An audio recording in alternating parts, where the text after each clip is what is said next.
Hello snake lovers, আশা করি সবাই ভালো আছেন, নিরাপদে আছেন। Snake and reptile addicts YouTube চ্যানেলের পক্ষ থেকে আপনাদেরকে স্বাগতম। তবে আপনাদেরকে প্রথমেই বলে রাখি, স্ক্রিনে যেটা দেখছেন, don't try to do this. Don't try to do this, এটা কখনো কেউ চেষ্টা করবেন না। এটা মৃত্যুর কারণ পর্যন্ত হতে পারে, কারণ এটা একটা বিষধর সাপ, এবং বিষধর সাপ এইভাবে খালি হাতে ধরতে গেলে অথবা প্রপার ট্রেনিং ছাড়া ধরতে গেলে যে কোনো মুহূর্তে দুর্ঘটনা ঘটতে পারে এবং আপনার মৃত্যু পর্যন্ত হতে পারে। So don't try to do this, অবশ্যই কেউ এটা করবেন না। আর আজকে আমরা আপনাদেরকে দেখাচ্ছি snake and reptile addicts YouTube চ্যানেলের পক্ষ থেকে খোয়া গোখরা, খালি হাতে একটা খোয়া গোখরাকে ধরার ভিডিও। তো ভিউয়ার, এটার দেখানোর মূল উদ্দেশ্য একটা, সেটা হলো যে অনেক সময় বিশেষ করে আমাকে খালি হাতে রেস্কিউ করতে হয়।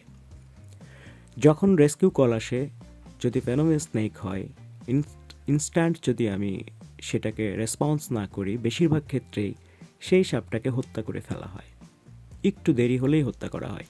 তো সেই জন্য অপ্রস্তুত অবস্থাতেই আমাকে অনেক সময় যেতে হয়। আপনারা ভিডিওতে দেখতে পান যে ব্যাগ ছাড়া, অনেক সময় হুক ছাড়া, প্রপার সিকিউরিটি সেফটি ছাড়া আমাকে রেস্কিউ যেতে হয়। তো ভিউয়ার, এটা আপনাদেরকে দেখালাম যে কিভাবে আমি অনেক সময় খালি হাতে বিশেষ করে গোখরা সাপ ধরি। এটার পেছনের কারণটা হচ্ছে যে বেদেরা বা সাপুড়েরা বিনবাঁশি বাজায় এবং সেই বিনবাঁশি নিয়ে সাপের সামনে দুলে, আর এই গোখরা সাপ সেই বাঁশি দেখে দুলতে থাকে।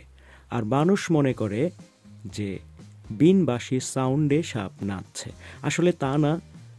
যখন সামনে কোনো কিছু মুভ করে, তখন সেই মুভেবল জিনিসটাকে বা মুভেবল বস্তুটাকে গোখরা সাপ টার্গেট করে এবং অ্যাটেম্প্ট নিতে থাকে নিজেকে প্রোটেক্ট করার জন্য অথবা ছোবল মারার জন্য।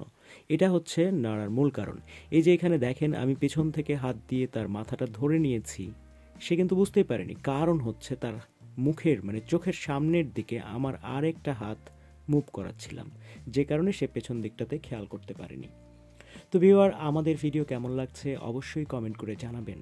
আর আমাদের ভিডিও ভালো লাগলে অবশ্যই সেটাকে শেয়ার করবেন, জনসচেতনতা মানুষের মধ্যে ছড়িয়ে দিবেন। আমাদের চ্যানেলের মুখ্য উদ্দেশ্য জনগণকে সচেতন করে তোলা, সাপ সম্পর্কে, সর্পদংশন চিকিৎসা সম্পর্কে যে ভুল ধারণা এবং অপচিকিৎসা আছে সেটা মানুষের মন থেকে বিদায় করা, এবং সর্পদংশনে একজন মানুষেরও যেন মৃত্যু না হয় সেটাকে নিশ্চিত করা। তো ভিউয়ার, আরও নতুন নতুন ভিডিও দেখতে আমাদের YouTube channel snake and reptile অ্যাডিক্টসের সাথে থাকবেন।